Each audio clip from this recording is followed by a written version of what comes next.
Welcome to the newest episode of Head Speaks, your home of all things geeky. I am your host, Aaron Brotherhead Moss. Let the show begin. Hey, dear listeners.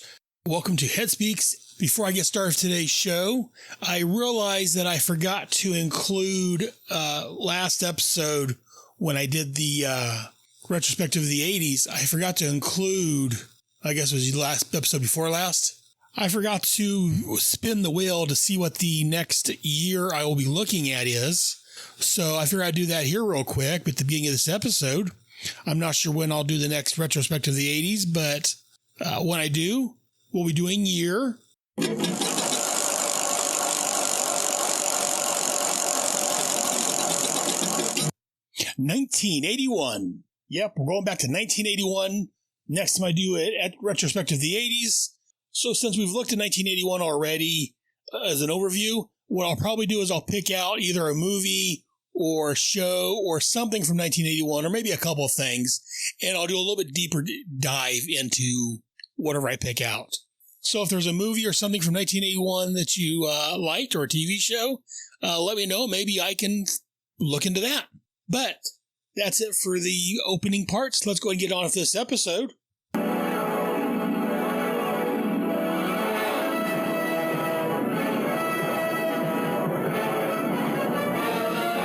Faster than a speeding bullet.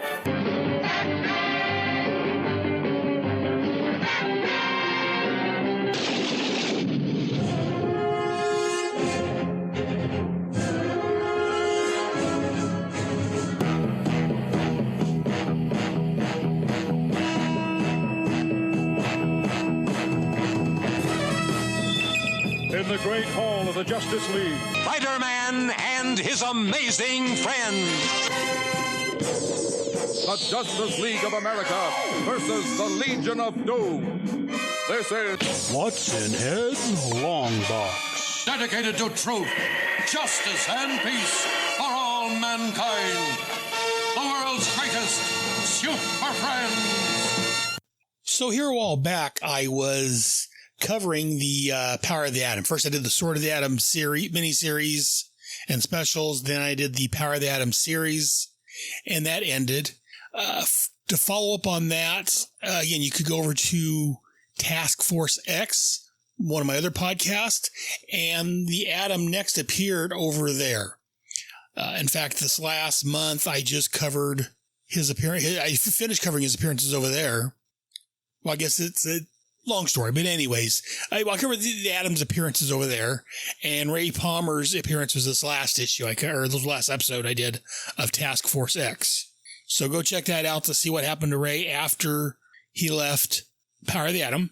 So since I finished the Atom's coverage over in the Suicide Squad, I figured I would jump back here and continue with his next appearances.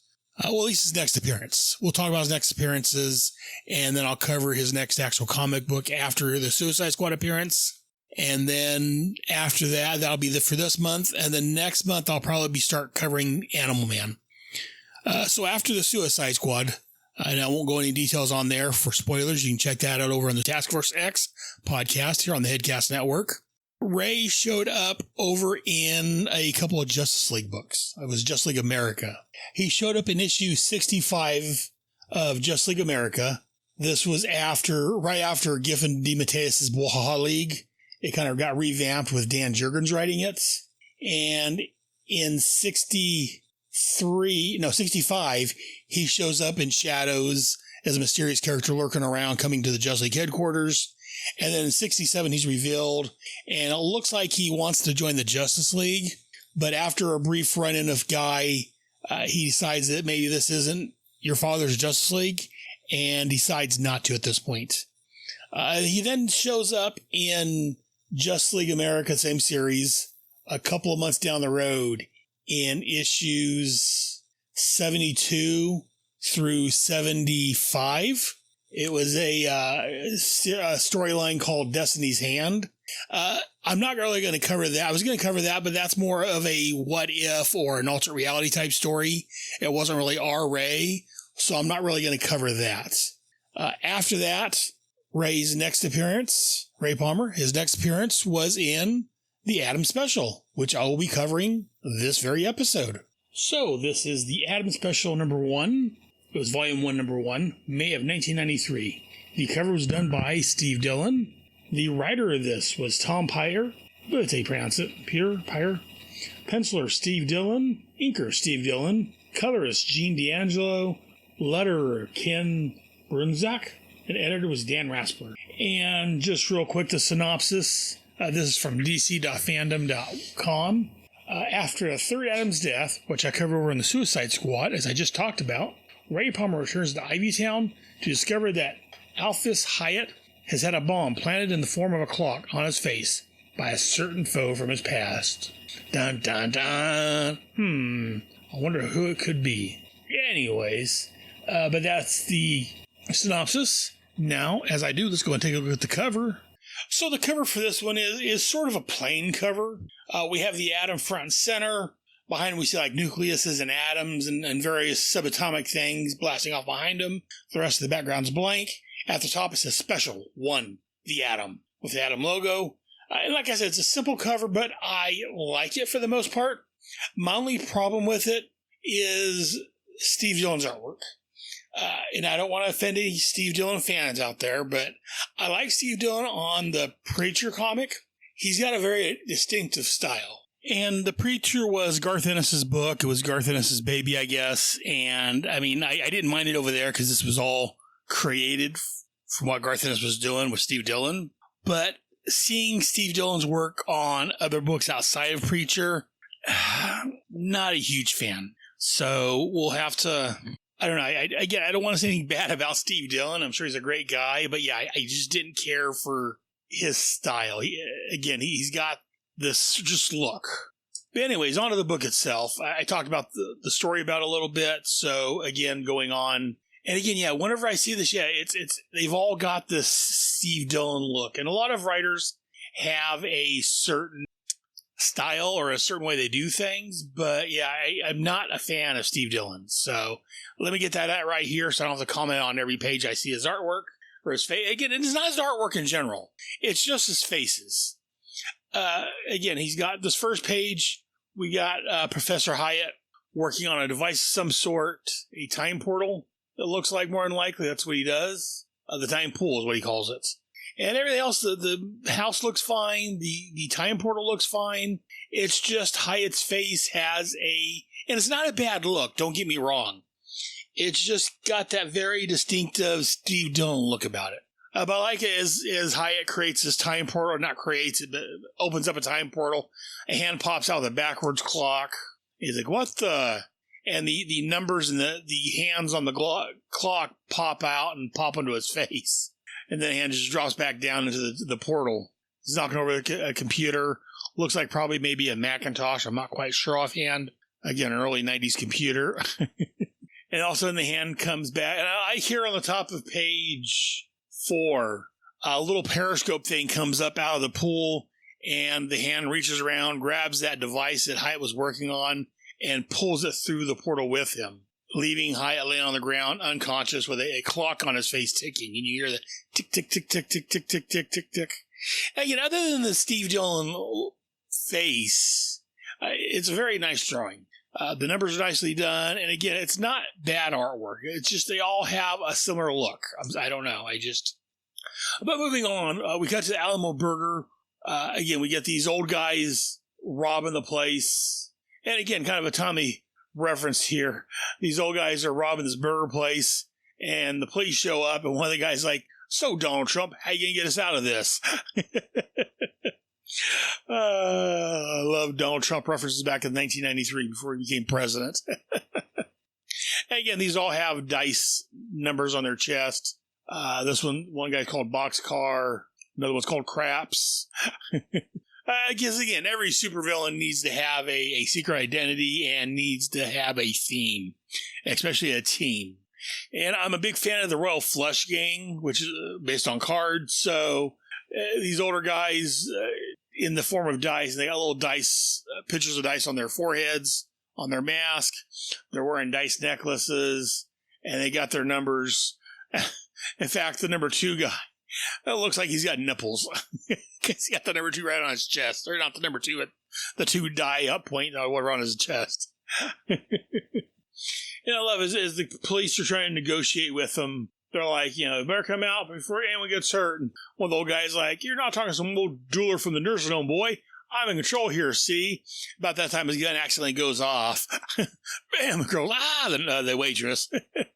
And as the girl runs off, he drops his gun. And the guy that fired his gun, he drops to his knees, trying to get it. And they're like, what's wrong with Craps? Oh, maybe he's sick. You sick? My gun has got heavy. It jerked up and fired itself, and then it got heavy. Ah, baloney. Look, it's haunted, I tell you, as the gun's hopping across the floor. So at this point, it's an Adam special.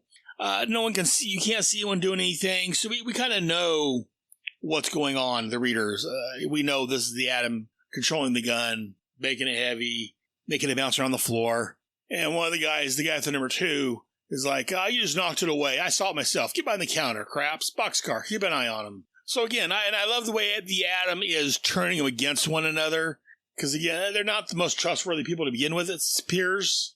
And Boxcar, I believe it is. He's like, come on, Snake Eyes, leave him. Poor Snake Eyes, leave him be. If we start going for each other's throats, we're dead. And Craps like, yeah, dead. And Snake Eyes, again, the guy with the 2 dots, like, both you shut up and listen. I'm running things down. We're getting out of it. We're getting out and we're getting the money, you see? Yeah, that's a ticket. Yeah. Sorry. And so again, Craps is about ready to shoot one of the kids working there just to show his prove a point. And as they're talking, we see one of the screws on the vat, on the deep fryer, come unscrewed on its own. Again, on its own in quotes. And as Craps walks up to shoot one of the bus boys or the fry cook or whatever it is, the grease trap opens up and crap falls down. We got Adam standing here like 6 inches tall. Grease traps. Any restaurant worker will tell you they're in real pain. Now stay down, be quiet. I don't want to hurt you more than I already have. And again, since Snake Eyes is down, I think this is Craps. Points his gun at Snake Eyes, and he's like, I got the drop on me, will you? Say, I ought to drill you, you full of... I ought to drill you full of... I'm sure he's going to say holes. Because again, I'm reading these guys talking in like 20s mobsters. It's just the way they come across to me. Yeah, get the drop on me, will you, Snake Eyes? I ought to drill you full of holes. And I was like, yeah, such loyalty. Chokes me up. He jumps up and grabs Craps' necklace and yanks him back. He's such loyalty. It chokes me up. He grabs the necklace and pulls it back, choking him. Well, it doesn't exactly choke me up. And as he's doing this, again, he's got some thought balloons thinking about how, he's trying to keep it light, not thinking too much about the past, about the apparitions. They're like, apparitions? What are you talking about? And as Adam takes out another gun, he's like, the last one, Boxcar? He's like, hey, you guys, I can't do this by myself. And Adam's like, you don't have to. And at this point, Boxcar sees him, goes to Adam. He's like, good night, Pop. Now, why don't you just... And also there's like a whining ee sound. I guess not a whine, I guess it's a scream. Ee! Because he knows a scream. And next we see Liwatha, his little miniature princess, on the stove in the fire. Lythwin? Always mispronounce her name. And he kind of flashes back to how they were together, about their village. And as he's watching her burn again, one of the guys comes up behind him. Yeah, I think it's Craps. Yeah, because he got a 7. So yeah, it'd be Craps. 7-11. Hey, 7-11. It's been else I played. With a fry scoop, I guess it is, and smack. He's like, you're going to burn, shorty, as he just whaps him. And he almost flies into the boiling fry vat. Again, I love again, I was commenting on Dylan's faces. The rest of his work's fantastic. Again, I love, you got the steam, you got the boiling grease. You can see the bubbles popping up from the grease boiling. Just the great artwork. Other than just the Steve Dillon, in quotes, trademark, I guess, face. It's just faces. But again, the Adam, he's able to shrink his weight, so he's weightless, and the steam from the fryer can keep him aloft from falling in. And again, I love when Adam, he changes it, and he uses his size changing and weight changing. So he goes removes all his weight, so the heat from the grease raises him up, so he doesn't fall in. And then he uses his weight to make it heavier, so he can sock Craps, knocking him down. And as they're standing there, Boxcar is like, Snake Eyes, what are we going to do? What do we do here? And Snake Eyes like, give up, I guess. And I love we get Craps laying on the ground next to the oil spill while the other two are, and again, it's not really in color so much. It's kind of like a surprint almost. The other two stand their hands in the air. Ray's like, shit, I guess we give up. Meanwhile, Ray's standing there on the grill top watching where Leigh Whedon was at. And not only could he see and hear, but he said he could also smell her flesh cooking. So it was more than just an hallucination. Because again, not only could he see and hear her, but he could smell the cooking flesh also, which, isn't a good thing to smell. And then we cut to the Ivy Town Hospital. Dr. Hyatt's laid up in bed with the clock on his face still ticking, tick, tick, tick, tick. And again, he's complaining about hearing the ticking noise and wanting to know what's going on, when they're going to do to get off his face. And as he's talking to the nurse, the doctor comes in like, nurse, I like a word. And they kind of whisper. And he's like, what the hell are you whispering about? Nothing. And the doctor's like, she's going to be right back. She's going to get you some Jell-O. And she's like hell I will. In a whisper so Hyatt doesn't hear him. And he's like, why not some medical attention while you're at it? Because again, you can't blame Wyatt for being annoyed. He's got this clock on his face ticking around all the time. And the doctor from a few minutes ago comes over and he, again, since Hyatt doesn't have any family, he'll make an exception and talk to Jean and Norman, who are standing there waiting. And the doctor says that apparently it's not just a clock, but it's a bomb on Hyatt's face. He says infrared scans reveals deposits of thermite plugged in some sort of detonator they don't recognize. They don't know what will make it go off. They don't know, what's causing it. He said that without, they don't know what will provoke it, so they couldn't even begin to remove the device. The doctor's like, I'm afraid the best we can do is keep him comfortable. And for the safety of the other patients, relocate him. And Norman's like, Doctor, you see that lady right there? She's a lawyer. If you move that man out of this hospital and anything happens to him, she and I will serve you with a lawsuit so grossly huge and unfair that you'll be selling morphine off the loading dock to pay it out. And the doctor's like, he doesn't let this, let's say patient, but this family member, in quotes, bully. And he's like, you know what, Mr. Brawler, I know about lawsuits. Last time your friend Adam brought one of his brawls into this facility, we had to fend off dozens of them. It's you superhero sidekicks who are better to learn about liability. What kind of people gets clocks embedded in their faces? And you expect us to risk our lives handling these shenanigans? Shouldn't the Adam be doing something to help Professor Hyatt's? And so he kind of goes back on norms. The sidekicks and the heroes are the ones to be taking care of this. And as he walks off, Gene's like, well, of all the obnoxious, Norm's like, he had a point, Gene. Hyatt needs a hero, and the only one we know ratted it out on us. And again, I don't know if I see, unless we're missing part of the story, he didn't really rat out on him. He just, he got tired of putting their lives in danger, so he figured if he got out of there, it would put less trouble on them and give him a little bit of a break. But Ray's not around, and his friends are still getting in trouble, having problems, if you will. And back at the burger joint, I guess the old guys were called the Loaded Dice Mob. I guess supposedly they gave the Just Society a small amount of trouble back in 1948. I tried looking online, but I couldn't find anything regarding the Loaded Dice crew. So I think about doing it earlier. So I reached out to some friends of mine, fellow podcasters, to see if maybe any of them are aware of the Loaded Dice crew and if they actually showed up fighting the Just Society or if this is a retcon. So hopefully someone will get back to you before I get done recording so I can give you guys an answer. But so the cop, he's talking to Adam, and Ray's kind of distracted because again, Hiawatha showing up on the burner. And Ray's, what? Live in the past. We all do that, right? Ray's like, yeah. So, yeah, come on, Palmer, level. I read your book. I bet you reminisce about when you were married and had a secret identity and everything. Oh, by the way, I forgot. This Ivy Town cop sent this to you. He's like, heading back there. Your old friend would be glad to see you. Or maybe not, from what I read. And Ray's like, officer, don't take this the wrong way, but shut your big mouth before I float inside and rip your molars out. So again, Ray's normally respectful of the police, but yeah, this guy is a little bit of an asshat, and B, Ray's very off point right now because of the image of Hiawatha burning in front of him. Kind of, again, having lost my brother in a house fire, which I've talked about in the past, I can definitely see how seeing a loved one, you watching them die again and be able to smell and hear them and see them can really pitch you off your game. So I can't really blame Ray. And then again, the cop doesn't know what Ray saw, so he's like a jerk. As Ray just shrinks down out of sight and disappears. Here on page 14. Again, I love when Ray shrinks out of sight. And then we cut to the hospital, the nurse getting a phone call, and she's like, Ivy Town General Intensive Care. And we see the Atom popping out of the end of the phone. Intensive care? Hello? Who's there? Ray's like, only me, lady. And he sees Jean and Norman. So he shrinks his way down, flies over, and lands on Norm's jacket. And Norm's like, I'm telling you, Jean, if I ever see the Atom again, I'll kick his bite-sized butt. He left us in lurch, you know. All those noble speeches about wanting to stay with us. But no, it was too dangerous. He's just too immature to stay around and clean up his own messes. Well, who needs him? And Ray, again, Ray's an adult, but he can be a bit petty at times. He flies down and ties Norm's shoelaces together, causing him to fall down. And Ray shrinks full size. Immature, am I? That kind of proves his point, actually, Ray.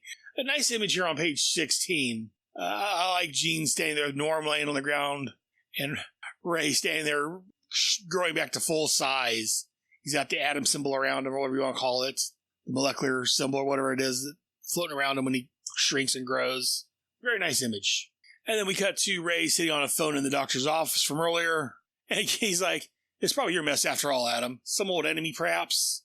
Ray's like, what do you mean to do? He's like, we need you to, you've done microsurgery before. You get that bomb out of your friend's head and let us get on with running a hospital.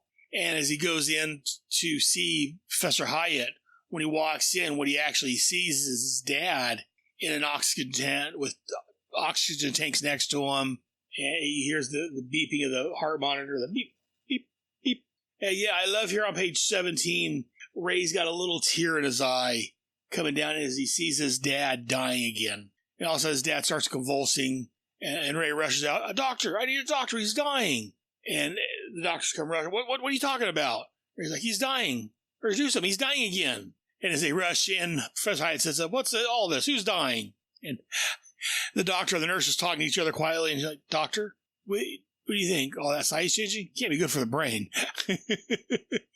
And the doctor kind of smiles. He's like, listen, Adam, never mind what I said before. We can handle things from here. Kind of giving him condescending to him. There it is. I couldn't think of the proper word. Condescending to him. He's like, we've got it from here. We don't need you at this point to do anything else. And then we cut to Jean, Norm, and Paul sitting at a bar drinking.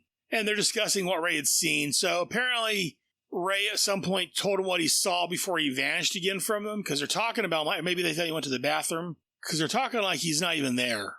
But we see him down by the ashtray listening as they're having this conversation. And Paul says, he was screaming. Jean's like, well, maybe seeing, Professor Hyatt back in the hospital brought it all back to him.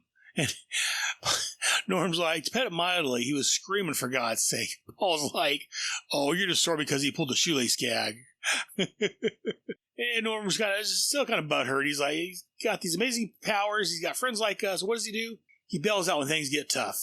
He shuts them off for everyone who cares, goes out of his mind. And again, he comments how, and I forgot to mention this earlier, because last time we saw Ray, he had the newer costume that had his hair showing. In this story, he's back to his original Atom costume, which covers his full head, which I like because it's classic, but also like the previous costume from Sword of the Atom. Sword of the Atom and the Power of the Atom. I like that costume too, though. But Norm comments how, he's wearing the old one that covers his whole head. It's like he's got something to hide. Where to hide from. Like, he couldn't even look us in the eyes. Like, grow up, Norm. And Jean's all, grow up, Norm. You're acting like a little boy who's lost faith in his big hero. And as we go on, we don't know quite. I think this is still Jean talking. He's like, we're not talking about Superman, God rest his soul. So this kind of tells us when this story takes place.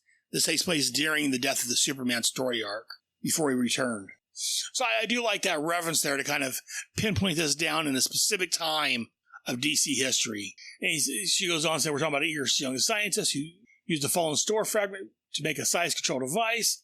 Maybe couldn't handle it so well. Who could? So all I know is that nothing's gone right for him since our marriage broke up. And Paul's like, don't start blaming us again, Jean.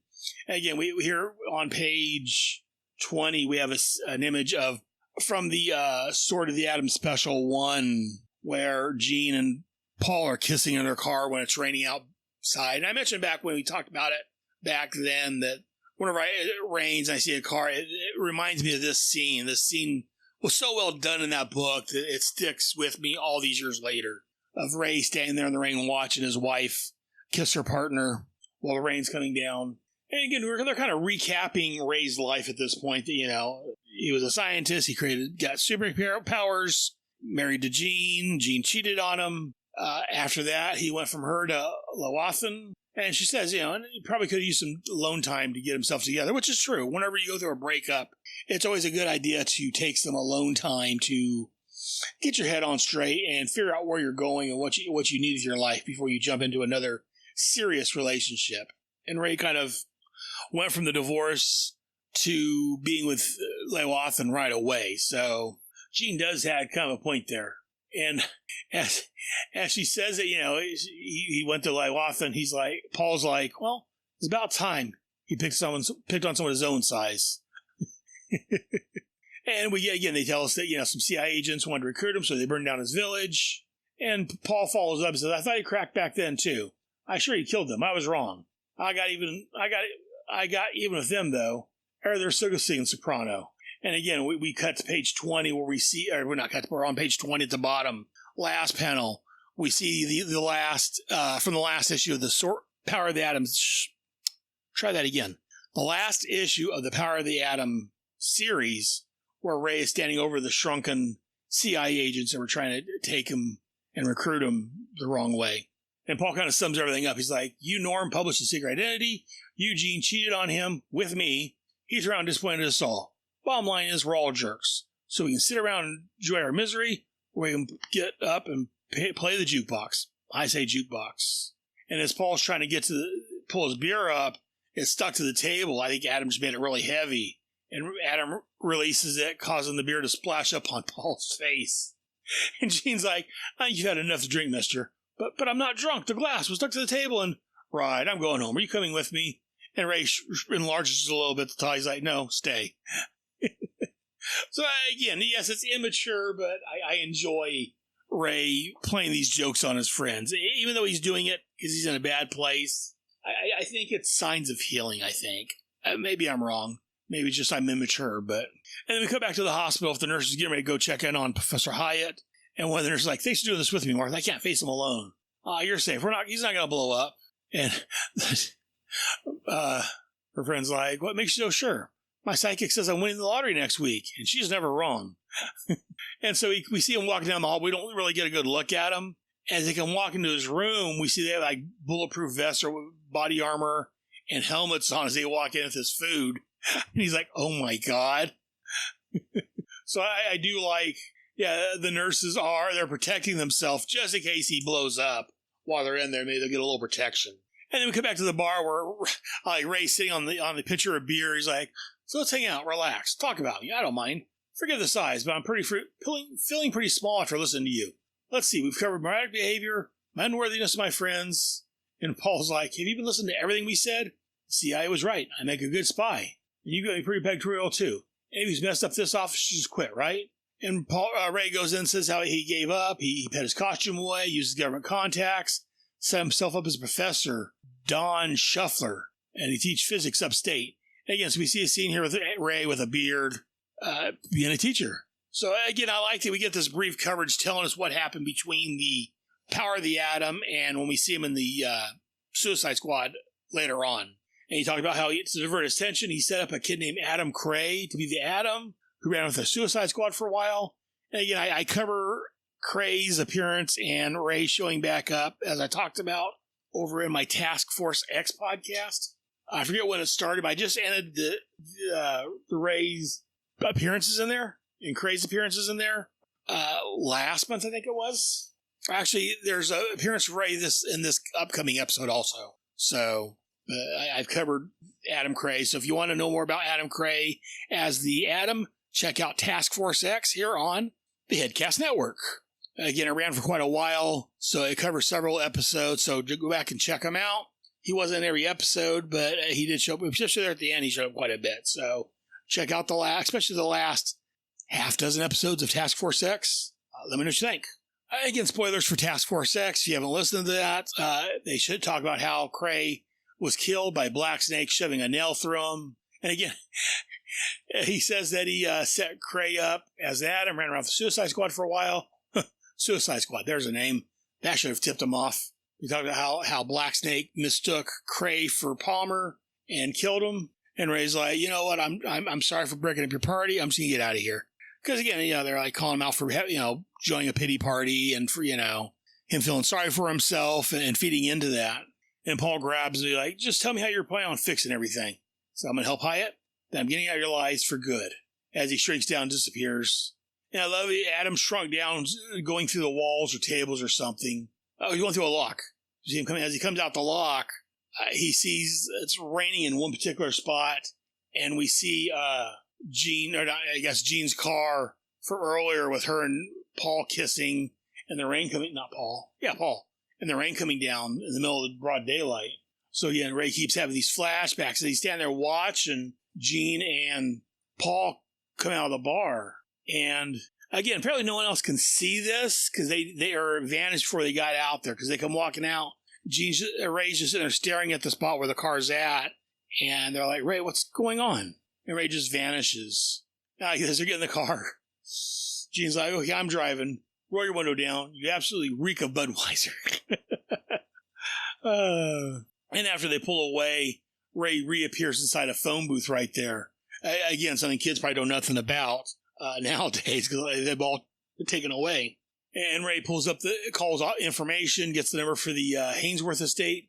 And I guess she's telling him it's unlisted. He's like, it's emergency. Listen, as he shrinks down, goes to the telephone line and pops out on the operator's side. He's like, sorry to trouble you. I really need that number. Just like business, you understand? Well, I'm not really supposed to give out that information.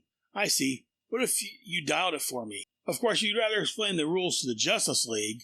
And I like that he's not member of the Justice League, but he's using his previous Justice League connection to get what he needs.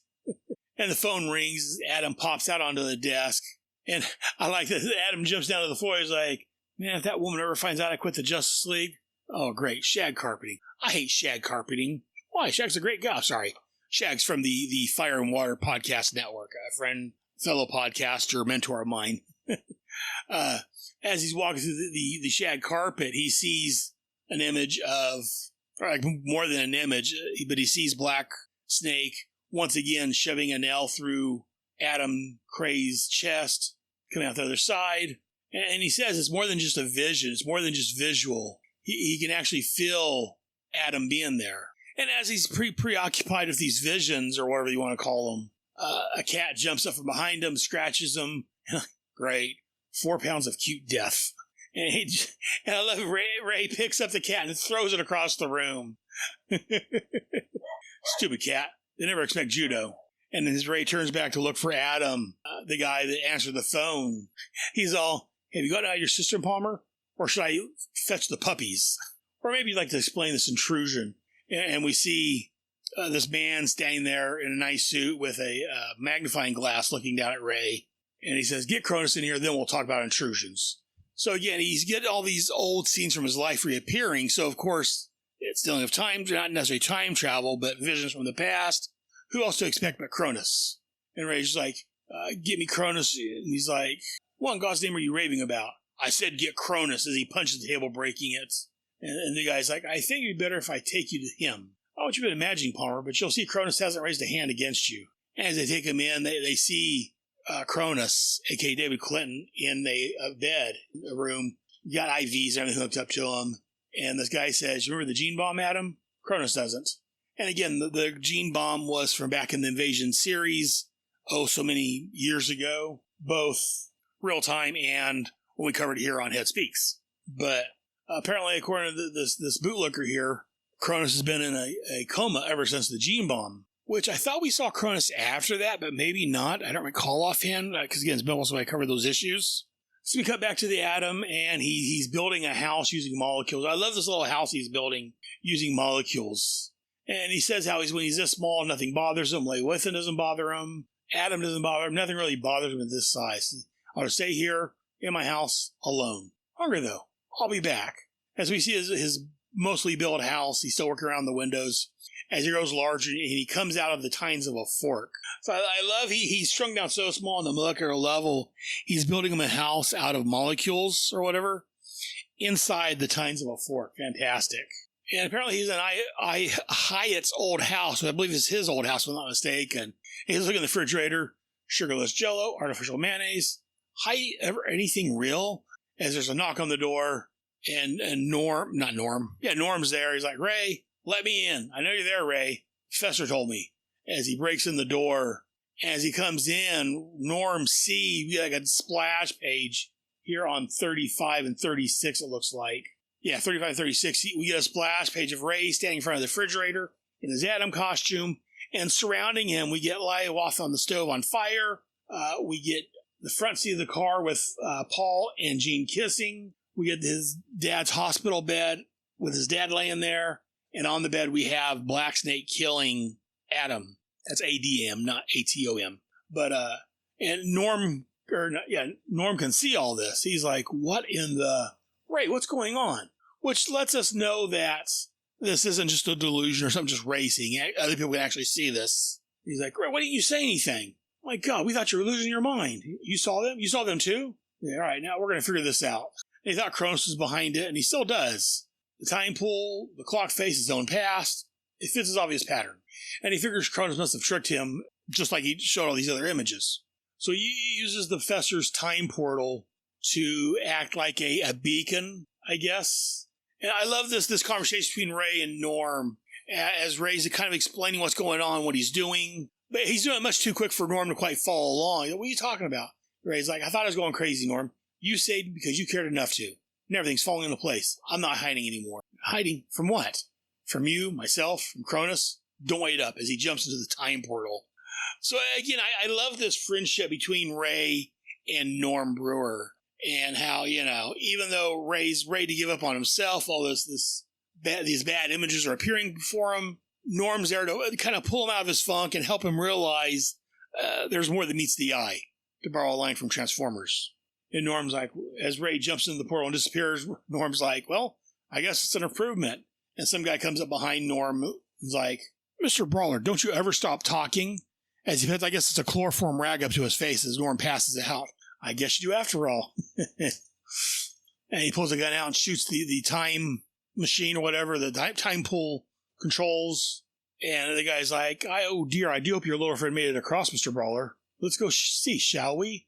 As they go to a car, and in the car is Cronus. He's got a machine, the machine he stole from earlier, doing something. He's got Liowath and fire in his hand, and Cronus is in full costume. So the whole coma thing apparently was either a joke, or not a joke, but a lie or something. Because again, he appears to be fully able at this point. As Ray comes flying out of the time pool that he opened up earlier, and again, he's wondering why there's an automobile motif in this room he's in. And I like this, he's like, the size of this place, but why the automobile motif? Unless he's made some weird temporal spatial advances. So apparently the car is bigger on the inside than the outside. And I wish they would have used that line here. I don't know how often they used it. Again, that's a line from Doctor Who. I didn't watch a whole lot of the old Doctor Who before it rebooted in 2005, I think it was. Since then, that's kind of a thing, where people say it's bigger on the inside than the outside. I don't know how often they used it back then. If it was a thing, I wish they would have used it here because that'd been great. And all of a sudden, things speeding up around him. Apparently, there's weird temporal spatial advances causing him to get buffeted around. And as he tries to increase his weight, his mass, he passes out. He wakes up here on page 40 next to Cronus holding his costume. And Cronus is like, time to speed up again, a little slowpoke. So apparently he slowed Adam down enough until he passed out and took his costume. And I know I've complained about the artwork on this, but I love this panel here on the bottom of page 40 where Ray's waking up just his boxer shorts on the table in front of him, and Cronus is behind him with a large cup of tea, possibly. Oh, something with a stir stick in it. Just a great image of Ray waking up, mostly nude, and Cronus holding his costume behind him. Fantastic. And as Cronus is looking at the costume, he thinks it needs a pinstripe, which we'll get to here in just a minute. And Ray's like, you'll be adding shin splints when I'm through with you. That's rich, coming from a tiny naked man whose power is contained in his costume. By the way, I hope Professor Hyatt's not too ticked off. And I love these quirks, these one-liners, these very classic, in my opinion, comments that these characters make like that. It's fantastic. And then Cronus gives us kind of an exposition about what's going on, that how even though Professor Hyatt came up with the design and the thought for the time pool to allow time travel, he hasn't really been thinking about it and using it to its full extent. Because, I mean, what's time travel, at least as far as this time pool device is, but a way to teleport to a different place in a different time. But if you set it to teleport, or if you set the time pool to go to the same time zone or time period, but a different location, basically you have a teleporter. And he says that it was up to him. He thought of that idea, and he liked the idea that he used the time pool to still itself. And then he takes a little, looks like it's maybe a metal stirring rod in the drink, pulls it out, and he just hits the Atom's leg with it. He's like, by the way, Atom, that was a rather unkind joke about shin splints. And he just cracks Atom's leg, breaking it, I'm assuming. Yeah, I love this old school, this dynamic between Ray and Cronus, a couple old foes verbal jabbing each other, as Cronus is also physically jabbing Ray. And then Cronus kind of tells us what's happened, that yes, when the gene bomb went off, he was laid up. It did put him in a coma for a short period of time. I like this. He says that I haven't changed either. Alas, I thought I would when the gene bomb exploded. Remember that day? Seems like the gene bomb gave everyone else superpowers. I got medical bills. Yes, that really was me you saw back at the house. Just not me now. And again, as he's been using the time pool and his devices to make Ray see periods from his life, he also used that to make Ray see him when he was comatose. So apparently he was knocked into a coma by the gene bomb. Again, I have to go back and look. I thought we dealt with him after that, but apparently not. It's just he's gotten better, and it didn't get any powers from it. And again, they could have used the gene bomb to give him time powers, since he is the time master, if you will. And he talks about how, he's able to, reach into the past and pull out memories, basically. But that's not going to make him rich. I like this. He said, I'll never get rich that way. If I'm going to take advantage of the looting potential, I have to make it larger, or me smaller. See the connection? So again, so that's a time pool, which opens up a small portal, maybe a foot in diameter at most. And so he wants Ray to teach him how to use his costume to shrink down so he can go through the portal, steal things from the past, and come back through it. Of course, Ray denies it, and Cronus goes over to a large curtain he has. He pulls open, and we see Norm hanging upside down in this chamber with his head stuck through the time pool. And we cut over, and we see his head sticking out. Probably the Old West. There's a bunch of buffalo running past, and he's like, ah! And I like this. I don't know what he'll run into there. When we finally pull him out, I hope he still has a head. And I love that Cronus is using these inventions in thoughtful and ingenious ways to try and get what he wants. And of course, Ray can't let anything happen to his friend, so he tells him, pulls him out, and he'll give him whatever he wants. People go, what? Ray, don't do that. But of course, it's Ray Palmer, the Atom. He's got a plan up his sleeve, even though he doesn't have sleeves. And I see that he's like, you're damned right, you do what I want. Pull him out, boys. It makes me another Rob Roy. Success parches me. As they're pulling him out. And Ray's like, how would you know, Cronus? You'll never succeeded at anything before, and you still haven't. As Ray runs over and grabs the stir stick and uses that to pole vault over to the time pool portal. And I hear how Cronus comments that, Ray stuck at 6 inches high. What can he do? And Ray's like, I've been stuck at 6 inches high before. And my sword arm always makes up for it, as he used the stir stick. And apparently it's a very sharp stir stick, because he uses it and he points and he jabs it through Cronus's hand and goes all the way through his hand. It's more like a nail than a stir stick. I don't know what the hell Cronus is stirring with that, but. And I like how Ray picks up the time pool device and throws it through a time pool, which at some point apparently they changed coordinates on it, because when it went through, it goes through to 15th century France. 15th century France. Because we see it disappear into the time pool, Cronus throws his arm in there looking for it. And like we get this French aristocrat getting made up, and they translate from 15th century French to English for us. Yeah, he's like, Henry, does reason fail me, or does an angelic halo appear over my toiletries? I see it as well, my lord. As the portal falls, the controls falls through. What is this? A portal, a box, my lord. But what manner of box? Touch it, Henry. As the aristocrat's pushing his servant or whatever, his hairdresser or whatever it is, to have him touch the box that fell through. And all of a sudden, Cronus' hand comes reaching through the portal. I love this image of these two 15th century French guys as this arm comes out of nowhere. And then we cut to Ray getting his costume on, trying to free Norm. As we see Cronus and his cronies, because Cronus can't see through there, so he's got his arm reaching through, trying to find the time pool controls. And here on the bottom of page 47, we see that Cronus actually knocks the controls off the table, breaking the control box, and his arm gets severed, just flopping an arm down in 15th century France, with these two dudes just looking on like, what the hell happened? And the noble guy goes up, glints on his arm. Despite punishment, still it talks, as he's listening to the watch, tick, tick, tick, tick. Worth something then. Worth something, no? Then I've won the day after all. Henry, pour me a brandy and dispose of the arm. So again, we got Timex back in 15th century France. So I haven't looked up. I'm curious when Timex got started, if it started in France. But then we cut here on page 49.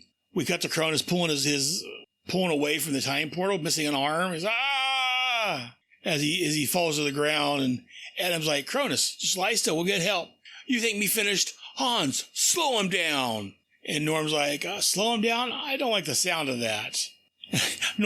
He does something that my character from the G.I. Joe Energon Protocols, and also the Adventure Continues before that, my character Hardman would always say, I'm going to do something really stupid. As hey, driver, and he jumps into and headbutts the driver, making the limo. Because again, all this is going on inside of a limo. It's bigger on the inside than the outside. So the limo crashes into a tree, and we cut to the hospital where we find out that the cops are showing up, taking the ones that go to jail need to go to jail. Everyone else has gone to the hospital. And the cop's telling Norm that, you're a real hero. And he's like, no, I don't think so. It was Adam who risked his life to stop Cronus. It was Adam who never gave up. He's the real hero. But I guess we always knew that, right? And so I like how Norm is reflecting about the comments he made earlier about Adam, about Ray, and juxtapositioning about how, again, Ray, no matter what happens, he may get tired of things. He may sneak out of life for a while. But when the chips are down, Ray shows up, especially to help his friends. Speaking of which, we cut to the hospital, to Professor Hyatt's hospital room where he's sitting there, apologizing for the delay. They'll get him out of this. And he's like, I just need to slip in there, snip a few wires. Hope I do without waking you. And as the doctor walks in, Palmer, I trust you're not contemplating any foolish action, like leaving my friend in your care, not in your life. As he disappears and jumps in microscopic size and goes into the clock that's on Professor Hyatt's face. And the doctor is watching on, and he kind of cringes back because you're tick, tick, tick. And he holds on like he's ready for the explosion. And again, I like the doctor, much like the nurses previously, was in, bulletproof, not necessarily bulletproof gear, but bomb detection gear. He's got the headdress on or whatever it is, the helmet, the body armor. And Ray, all of a sudden, Ray appears in front of him. What's the matter, Doc? Did you think I could do it? And again, I love when he shrinks. I wish it would have shown him growing larger. I love that, but I love he just pops in there. The Atom signs or whatever it is, as I've talked about, swirling around him. Fantastic. Here I'm on page 51. Great image. What's the matter, Doc? Do you think I could do it? And then we cut back to the house that Ray was creating earlier. He was building from molecules, whatever it was, and kind of contemplating how, he has a nice little soliloquy here. And he talks about, you hide from trouble, you hide from the solutions, you put up solid walls, never think you'll need windows. They're so private, so impregnable. As he's having this little monologue, this little soliloquy, whatever you want to call it, he kicks the wall of his Atom house, and it breaks apart. Like, and he's like, you can never clearly see what's coming. He grows larger. And again, he's kind of putting things to rest at this issue. Goodbye, Loathan, Adam, Dad, rest in peace, please.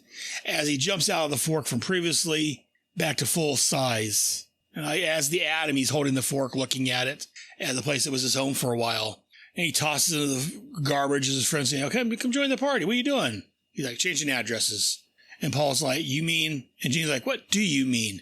And there's a big welcome home professor sign in the back. And so apparently having a welcome home party for Ray. Or actually probably for the Professor Hyatt now that I think about it. Duh. Professor Hyatt's sitting there with bandages all over his face where the numbers were removed. We got Enrique here, who is Ray's kind of somewhat love interest from the previous series, the Power of the Atom. And, Ray's like, I guess I'm staying if you'll have me. And Norm's like, no, leave us alone, Homer. We've all got our own problems. It's time you handled yours. And Gene's like, Norm. He's like, and Norm's all, gotcha. What? Just paying you back, pal, for the old shoelace trick. So I like this. And that's the end. Enrique didn't get any dialogue in this issue. She was here at the very end. But I do like this issue. Like I said, the artwork's not my favorite. It's not horrible artwork for the most part. It's good artwork. It's just that Steve Dillon, it's his faces have this particular style. His teeth all seem to be a bit overdrawn. It's not bad artwork. Don't get me wrong when I complain about it. It's just all his faces look very similar in my opinion. All his characters have, for the most part, tend to have these teeth that are always, their front teeth are always hanging out. And I don't know, it's a very distinctive style for me. I can usually tell when I see the faces especially, I can tell Steve Dillon's artwork usually. And I'm not great at telling people's artwork, but overall, yeah, I love the fact that, they use this to kind of put a lot of Ray's ghosts, if you will, to sleep. And it's kind of, helping settle a lot of his issues so he can move forward into the future. And that's going to do it for this issue of the Atom Special.